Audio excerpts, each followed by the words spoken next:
اعوذ باللہ من الشیطان الرجیم بسم اللہ الرحمن الرحیم الحمد للہ رب العالمین والصلاة والسلام علی محمد وعلی آلہ وسلم۔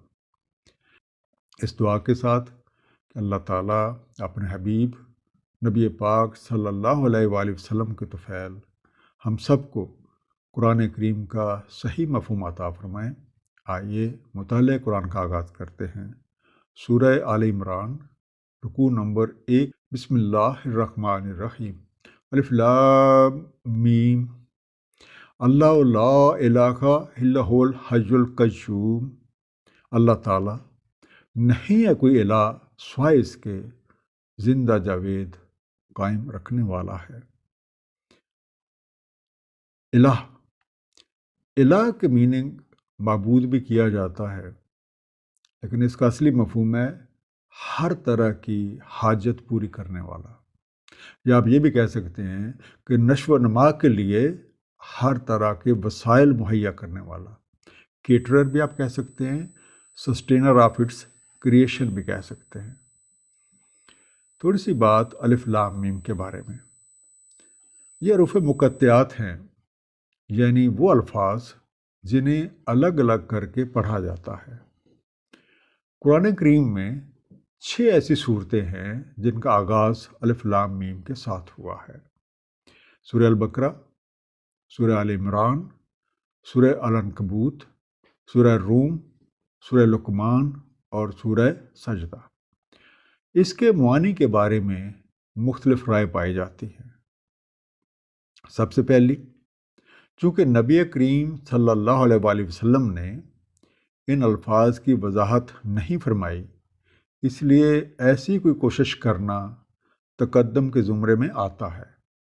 اس لیے صرف یہ کہہ دینا کہ اس کا مفہوم اور معانی اللہ تعالیٰ اور اس کے رسول کو ہی بہتر معلوم ہے، کافی ہے۔ دوسری بات، کچھ محققین کی رائے ہے کہ چونکہ ان کے معنی جاننے سے منع نہیں کیا گیا، اس لیے تحقیق کرنا یا کوشش کرنے میں کوئی حرج نہیں ہے، اور کچھ لوگوں نے یہ کام کیا بھی ہے۔ بہرحال ان کے اخذ شدہ معانی کس حد تک درست ہیں، یہ اللہ تعالیٰ اور اس کا حبیب صلی اللہ علیہ وسلم ہی بہتر جانتے ہیں۔ تیسرا، کچھ علماء باطن کے مطابق ان حروف کی حیثیت ایک مائکرو فلم کی سی ہے، اور ان میں وہ تمام تفصیلات موجود ہیں جو اس صورت میں بیان کی گئی ہیں۔ اللہ تعالیٰ اور حبیب جسے چاہتے ہیں ان حروف کا علم عطا فرما دیتے ہیں۔ آیت نمبر 2 میں اللہ تعالیٰ کی ذات سے متعلق کچھ صفات کا اظہار ہے۔ اللہ تعالیٰ وہ ذات بے مثال ہے جو اپنی تمام مخلوقات کی ہر طرح کی حاجات پوری کر رہا ہے، اور اسے یہ کام کرنے کے لیے بالکل کسی کی مدد نہیں چاہیے، جبکہ تمام مخلوقات اسی کی محتاج ہے۔ وہ زندہ جاوید اور قائم بالذات ہے، اس کی بدولت کائنات میں زندگی ہے، اور اسی کی صفات ہر سو پھیلی ہوئی ہیں اور اپنے خالق اور مالک کی صنائی کا منہ بولتا ثبوت ہے۔ اس لیے وہی لائق عبدیت ہے، اور وہی وحدہ لا شریک ذات اللہ ہے۔ نزل علیک الکتاب بالحق مصدقا لما بین یدیہ وانزل التوراۃ والانجیل۔ نازل فرمائی آپ پر کتاب حق کے ساتھ، تصدیق کرتی ہے اس کی جو ان کے ہاتھوں میں ہے، اور نازل فرمائی توریت اور انجیل۔ من قبل ھدی للناس وانزل الفرقان، اس سے قبل ہدایت لوگوں کے لیے، اور نازل فرمایا ہے فرقان۔ ان الذین کفروا بآیات اللہ لہم عذاب شدید، بے شک جو کفر کرتے ہیں اللہ تعالیٰ کی نشانیوں کا، ان کے لیے عذاب شدید ہے۔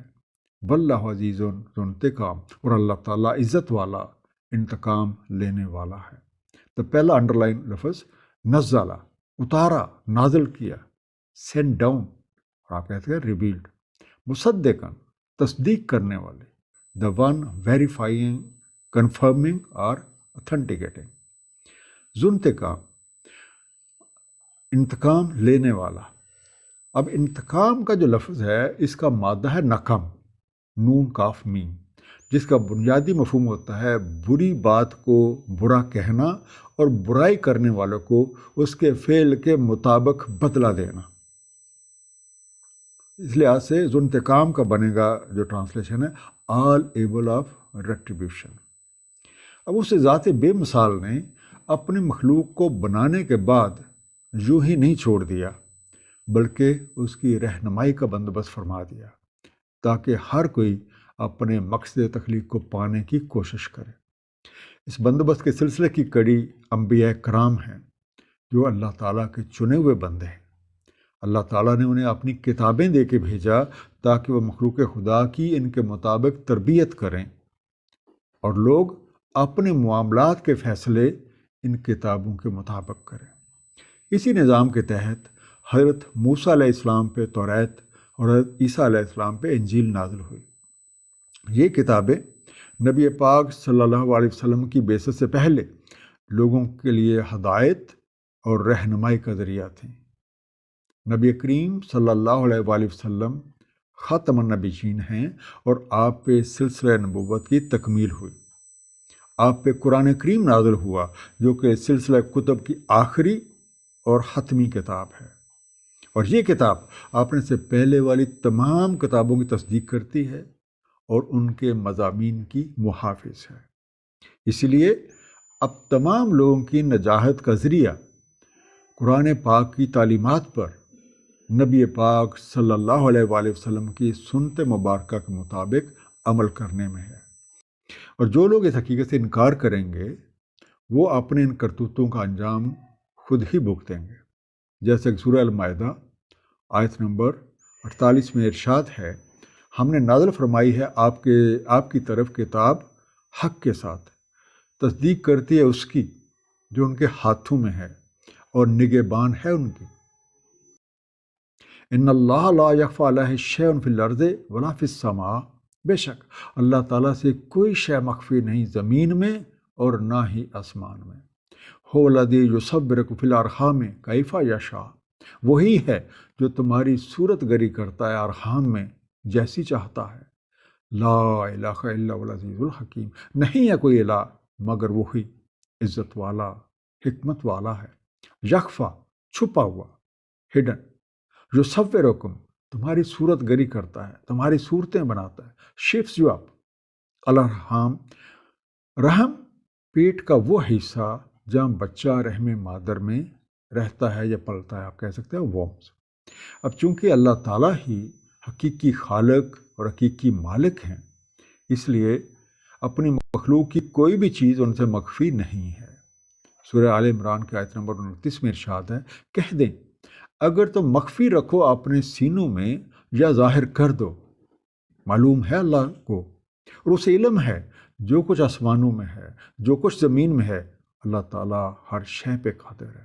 اور اسی طرح سورہ الاحزاب کی آیت نمبر 54 میں ارشاد ہے، تم ظاہر کر کے کہو کوئی شے یا تم مخفی رکھو، بس بے شک اللہ تعالیٰ ہر شے کا علم رکھتا ہے۔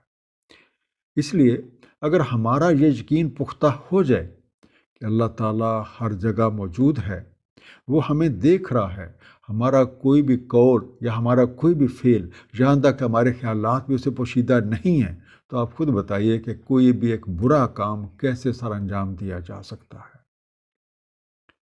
اس ذات کی ایک نشانی ماں کے پیٹ میں بچے کی صورت گری ہے، اور عقل اس بات پہ حیران رہ جاتی ہے کہ کس طرح پانی کا ایک قطرہ رحم مادر میں تخلیق کے مختلف مراحل طے کرتے ہوئے ایک بچے کی صورت میں اس دنیا میں آ جاتا ہے۔ اللہ تعالیٰ کی ایک صفت مصوری ہے، اور اسی نے ہر شے کو اس کے کردار کے مطابق شکل بخشی ہے۔ سورہ المومن آیت نمبر 64 میں ارشاد ہے، اللہ تعالیٰ جس نے بنا دیا تمہارے لیے زمین کو جائے قرار اور آسمان کو چھت اور صورت گری کی تمہاری تو کیا ہی خوبصورت بنائی، اور رزق دیا تمہیں طیبات سے، یہی تمہارا رب ہے۔ بس بڑا ہی بابرکت اللہ تعالیٰ رب العالمین ہے۔ تخلیق انسانی کا عمل ایک جیسا ہونے کے باوجود ہم سب کی شکلیں، جسامت اور رنگ وغیرہ مختلف ہیں۔ اس امر کی وضاحت سورہ الانفطار کی آیت نمبر 8 میں ہے، جس کا مفہوم ہے جس صورت میں چاہا تجھے سوار کر دیا۔ اس مصور حقیقی کے علاوہ نہ تو کوئی صورت گری کرنے والا ہے اور نہ ہی حقیقی خالق ہے۔ اب جو کوئی اس بات پہ ایمان نہ لائے تو اسے یاد رہے کہ اس خالق اور مالک کے پاس ہر طرح کے اختیارات ہیں اور اس کے قوانین اس پوری کائنات میں نافذ ہیں، جن کے مطابق اچھے کاموں کا اچھا بدلہ اور نافرمانی کی سزا بھی ہے۔ هو الذی انزل علیک الکتاب، وہی ہے جس نے نازل فرمائی ہے آپ پر الکتاب۔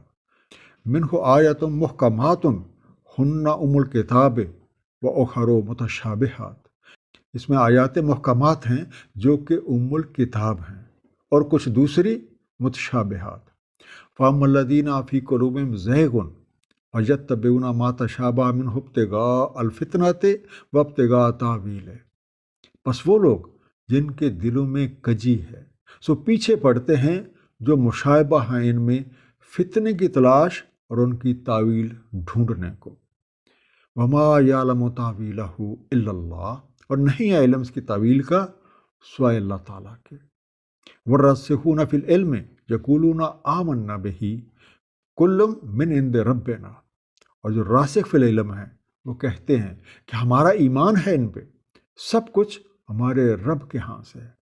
وَمَا يَذَّكَّرُ إِلَّا أُولُو الْأَلْبَابِ، نہیں یاد دہانی پکڑتے سوائے عقل و دانش والوں کے۔ محکمات، جو پہلا انڈر لائن لفظ ہے، محکم، پکی، پختہ، ایبسولوٹلی کلیئر۔ ام الکتاب، کتاب کی بنیاد، فاؤنڈیشن آف دا بک۔ متشابہات، اس کا روٹ ہے شبہ، شین بے ہے، ملتی جلتی، جن میں مشابہت پائی جائے۔ زیغن، زیغن ہوتا ہے ٹیڑھ یا ٹیڑھا پن۔ ابتغاء، تلاش کرنا، سیکنگ۔ تعویل، خلاصہ، تعبیر، نتیجہ نکالنا، انٹرپریٹیشن۔ الراسخون، رسخ، رسخ ہوتا ہے مضبوط یا سختی سے گڑے ہونا، کسی چیز کی تہ میں اتر جانا، کیونکہ رسخ کا بنیادی مفہوم ہی کسی چیز کے اندر یا کسی چیز کی تہ تک اتر جانا ہے۔ اس لحاظ سے راسخ فی العلم وہ لوگ ہیں جو تحقیق اور غور و فکر کے بعد علم کے یقینی درجے کو پا چکے ہیں، یعنی علم شے اور حقیقت شے جان چکے ہیں۔ انگلش میں آپ کہہ سکتے ہیں انٹرنچڈ، انگرینڈ اور ریچڈ ان ڈیپتھ۔ اس آیت مبارکہ سے ہمیں یہ پتہ چلتا ہے کہ اس الکتاب میں دو طرح کی نشانیاں ہیں، ایک جو محکم یعنی بالکل واضح ہیں اور وہی اس کتاب کی اصل بنیاد ہے، اور اس کے علاوہ کچھ دوسری جو متشابہات ہیں، یعنی ان میں چیزوں کا ذکر تمثیلی انداز سے ہے تاکہ غور و فکر کر کے انہیں سمجھا جا سکے۔ خود سے کچھ آیات کو متشابہ قرار دینا یا ان کی تعداد معین کرنا کسی لحاظ سے بھی درست نہیں۔ قرآن فہمی کے طالب کو معلوم ہے کہ اللہ تعالیٰ نے اس یاد دہانی یا اس قرآن کریم کو آسان کر رکھا ہے۔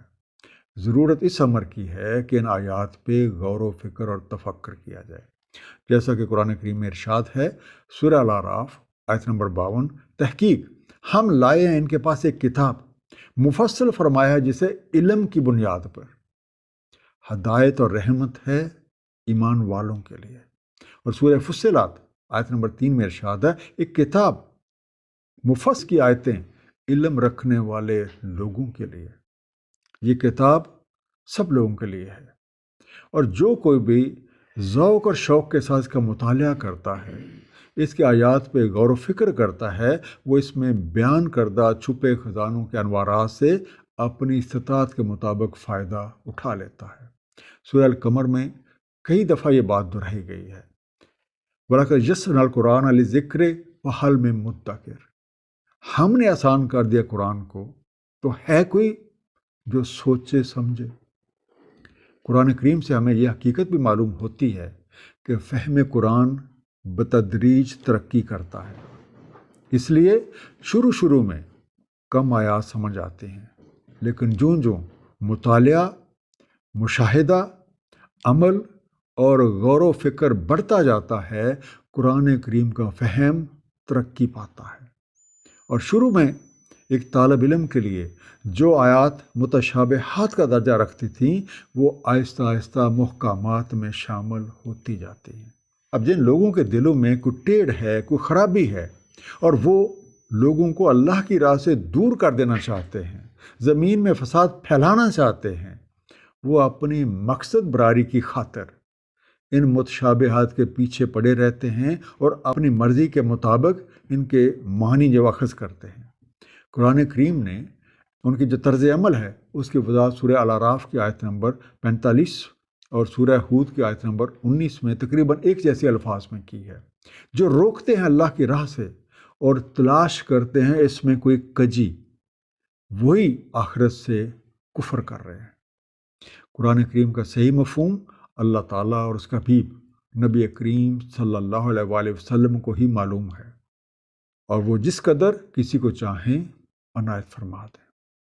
علم میں پختہ کار یعنی وہ لوگ جن کے اندر روحانی طرزیں راسخ ہو چکی ہیں، وہ اس بات کا یقین رکھتے ہیں کہ دنیا میں، آخرت میں، دنیا میں آنے سے پہلے، دنیا سے جانے کے بعد، اگلے عالم میں جی اٹھنے کے بعد، صبح، دوپہر، شام اور رات میں جو کچھ بھی ہوتا ہے، جو کچھ ہو چکا ہے اور جو کچھ ہو رہا ہے، سب کچھ اللہ تعالیٰ کی طرف سے ہے۔ یہ وہ طرز فکر ہے جو انسان کے اندر استغنا پیدا کر دیتی ہے۔ استغنا کا مطلب یہ نہیں ہے کہ ہاتھ پاؤں چھوڑ کے بیٹھا رہ جائے، بلکہ کوشش اور جد و جہد لازم ہے، لیکن نتائج اللہ تعالیٰ پہ چھوڑ دیں اور اپنی کوشش کا جو نتیجہ بھی سامنے آئے اسے خوش دلی کے ساتھ قبول کریں۔ راسخ فی العلم لوگوں کے بارے میں سورہ نساء آیت نمبر 162 میں ارشاد ہے، لیکن جو راسخ فی العلم ہیں ان میں سے اور یقین رکھنے والے ہیں، وہ مانتے ہیں جو کچھ نازل ہوا کی طرف، جو کچھ نازل کیا گیا آپ سے پہلے، قائم رکھتے ہیں صلاۃ کو اور اپنائے رکھتے ہیں طریقہ زکوٰۃ، اور ایمان رکھتے ہیں اللہ تعالیٰ یوم آخر پہ۔ یہی ہیں جن کو ہم ضرور دیتے ہیں ایک اجر عظیم۔ ربنا لا تزغ قلوبنا بعد إذ هديتنا وهب لنا من لدنك رحمہ، اے ہمارے رب نہ کجرو کرنا ہمارے دلوں کو بعد ہمیں ہدایت دینے کے، اور دے ہمیں اپنی جناب سے رحمت، انک انت الوہاب، بے شک آپ بہت عنایت فرمانے والے ہیں۔ ربنا انک جامع الناس لیوم لا ریب فیہ، اے ہمارے رب بے شک آپ جمع فرماتے ہیں لوگوں کو ایک روز نہیں کوئی شک و شبہ اس میں۔ ان اللہ لا یخلف المیعاد، بے شک اللہ تعالیٰ نہیں خلاف کرتا وعدے کے۔ ہب، دے، گرانٹ اس، گرانٹ، اکارڈ، لدن کا اپنے پاس سے، خاص اپنے ہاں سے، from you, from yourself, الوہاب دینے والا، وان ٹو اکارڈ اور وان ٹو کنفر، جامع جمع کرنے والا، دا وان ٹو گیدر، المیعاد وعدہ، ایک طے شدہ بات، آپ انگلش میں کہہ سکتے ہیں انڈر ٹیکنگ۔